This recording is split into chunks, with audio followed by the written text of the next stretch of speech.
So I had a follower say it'd be cool if I did a video on different types of tsubas. So pretty much that's what we're going to do, is we're going to kind of dive into tsubas. And there's Tomo right there. So hopefully she doesn't jump on my shoulders. So, or we don't disturb her. So tsubas. Okay. A lot of people say it's traditional to have an iron tsuba. Like this one. This one's iron. It's an iron tsuba. I have two that are iron, because steel is actually an alloy. Okay. But is it traditional to have an iron tsuba? So let's get into that. Alloy metal is a combination of more than one metal combined together. Okay, so like you take copper and zinc, you make brass. You take copper, lead, and zinc, you make kind of like bronze. Okay, so that's the process of it. Now in Japan they used a lot of red copper. Okay, probably because that's what they had. And then there's obviously different shapes, like this one right here, which is I found to be kind of a unique tsuba. And I'll have some images of some antique ones I've online that I found. But let's go through some of these and look at them. Like this is a brass tsuba right here.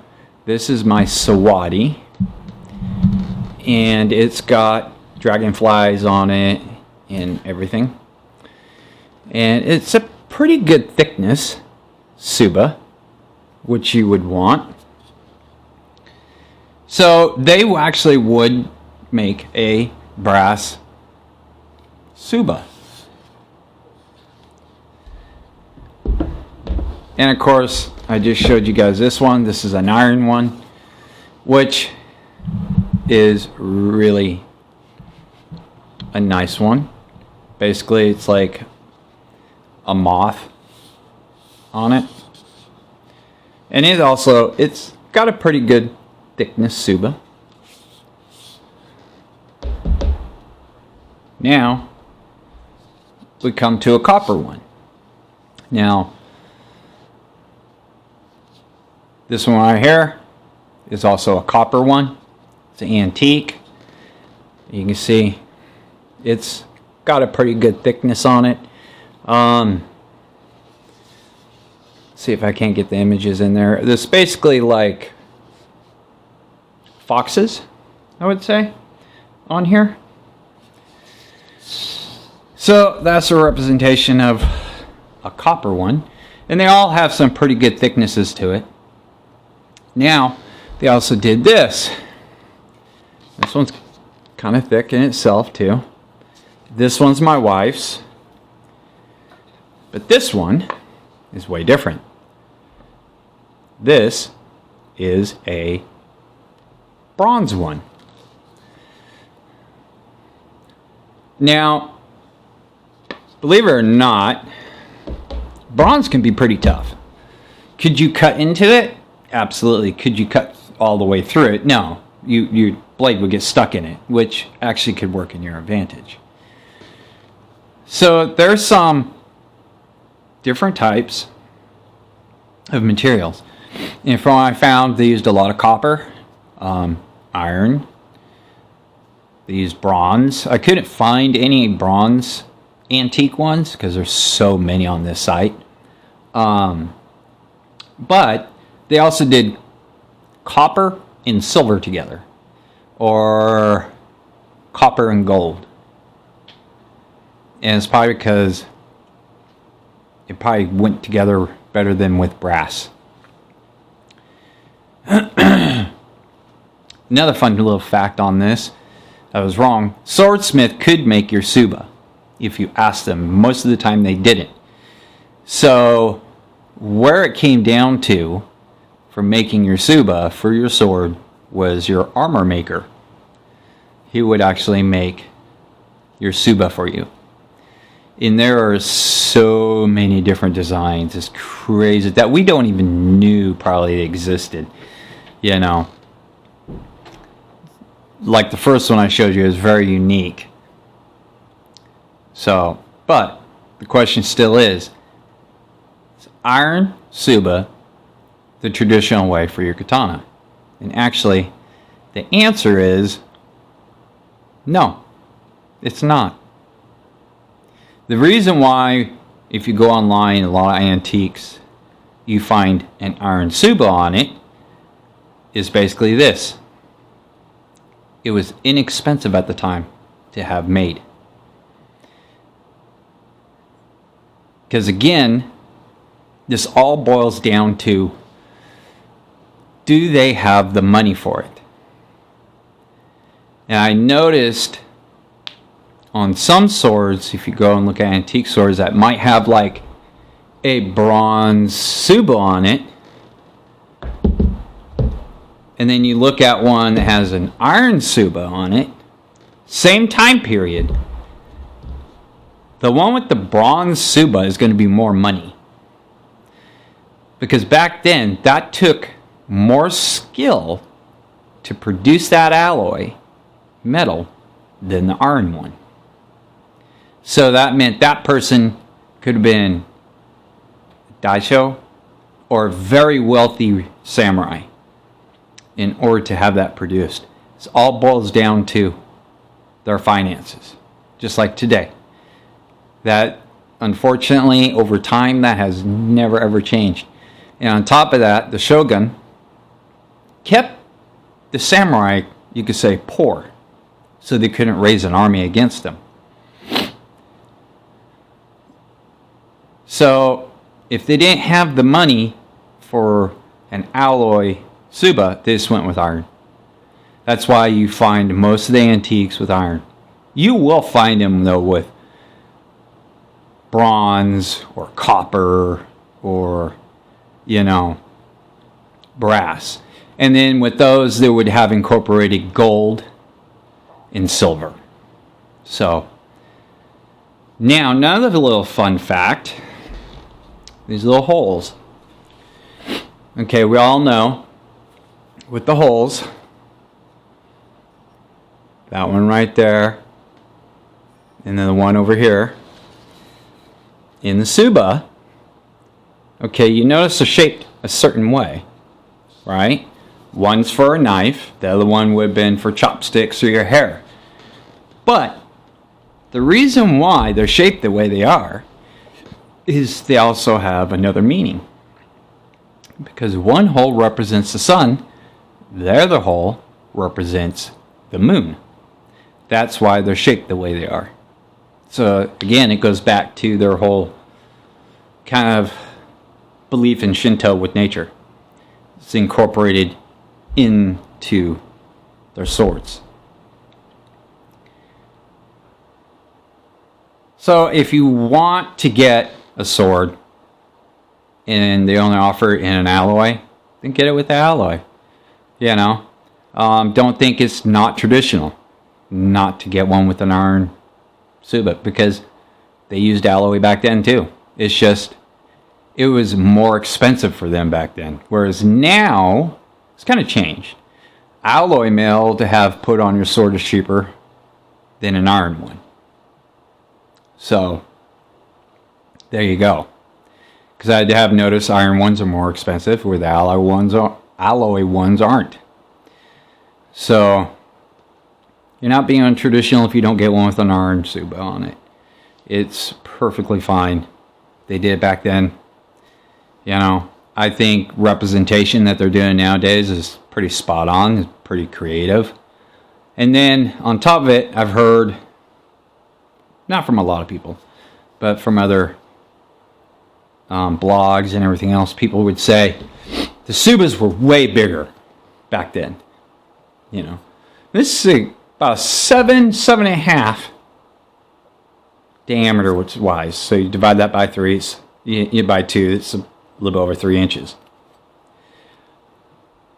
Well, that's a myth too.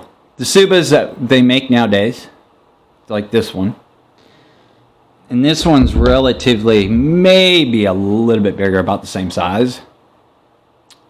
You know, the tsubas that they make nowadays are actually spot on. They're not any smaller. This is basically, and yeah, they would make them this small. It's basically the same size. They have not changed the size on the guards. Again, Japanese weren't worried about blocking with the tsuba. It was more of from keeping your hands sliding up onto the blade. That's about it. Because they block with the blade. That's why I always tell people, you know, who want to learn swordsmanship, this right here, right down in here, is what you're blocking with.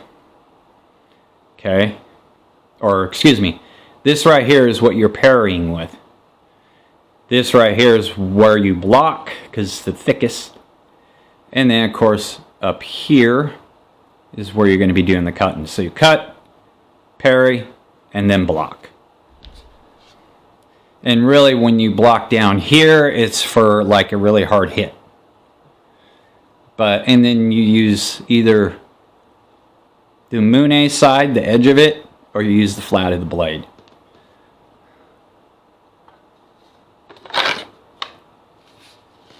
So yeah,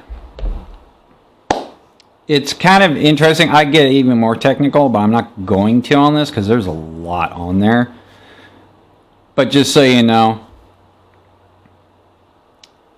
not 100%, you know, traditional to get an iron tsuba.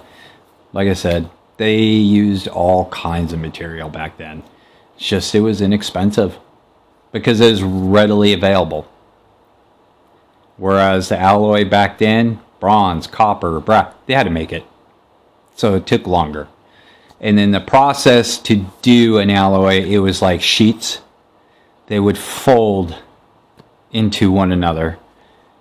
Then they would smash it down. Then they would put it in their furnace. And then they would start the process from there. So it was very time consuming, which equated to a lot more money to make. Whereas iron, yeah. And also you could tell too, they were pouring them into molds, some of them.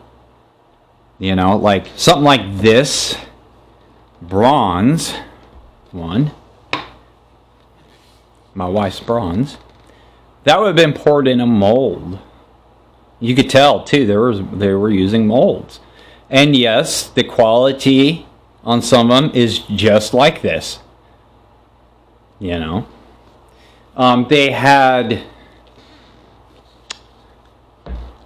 a grading system in Japan at the time.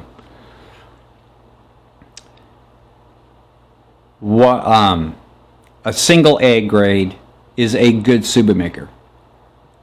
A 2 grade, 2 A's was better than the first one, of course. Then you have a 3A, which is almost to master. And then, of course, 4A, which was the master tsuba maker. Okay, so you figure if you're going with the master tsuba maker, you have a ton of money to hire him. Otherwise, you're going with the other tiers. And that's how it was then. They had, from my research I found, they had a 4-tier system for tsuba makers. And a lot of them were armor makers. So the profession mainly was making armor, but they would make your tsuba too. So that meant they melted it down, the metal, everything. They did it all. So if you had a crisp, clean looking tsuba that was, you know, something like this one, because this one's super clean. I mean, you can see the details in it. Like really, really good. It's not muddy at all. You had like the top of the top maker on it. So that person had money for them. So the quality of the tsubas ranged. It wasn't always spot on for everything. In fact, if you look at the image on some of these that I'll throw up, you look at the Nakaga hole. They're not 100% perfect. Some of them are off. They wave. And if you look real carefully, you see where they brazed in some brass because the hole went too high on 3 points. So, because you got to remember, humans were doing this by hand. I've done stuff myself, all handmade. You're only going to get it to so much of perfection that is humanly possible. Beyond that, it's, yeah, you can't do it. I mean, yes, you can get very meticulous, but you got to remember, when you're on a timetable, because you're making this for somebody, they want it now, just like nowadays. They can't be waiting, especially something like this, like Uchi Katana. This is their life, okay? You have to get it to them. So that means you work around the clock to make it as perfect as possible. So, hopefully this was insightful for everybody. And have fun with it if you're having customs done. You know, I would say if they have like a bronze tsuba, or get one. They're nice. They're very nice. Like this one, like I said, this is a bronze tsuba. It's a dark bronze, and bronze is very dark. But it's not, doesn't throw the balance off at all. And it's nicely done. I mean, a copper tsubas are nice to have. And copper is pretty resilient too. You're not cutting into it.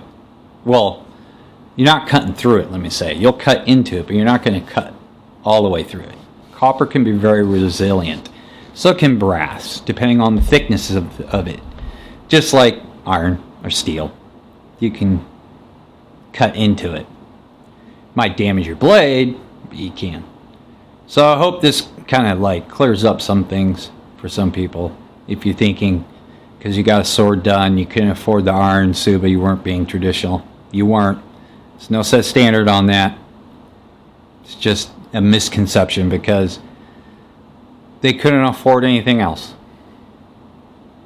That's it. That's what it goes down to. So,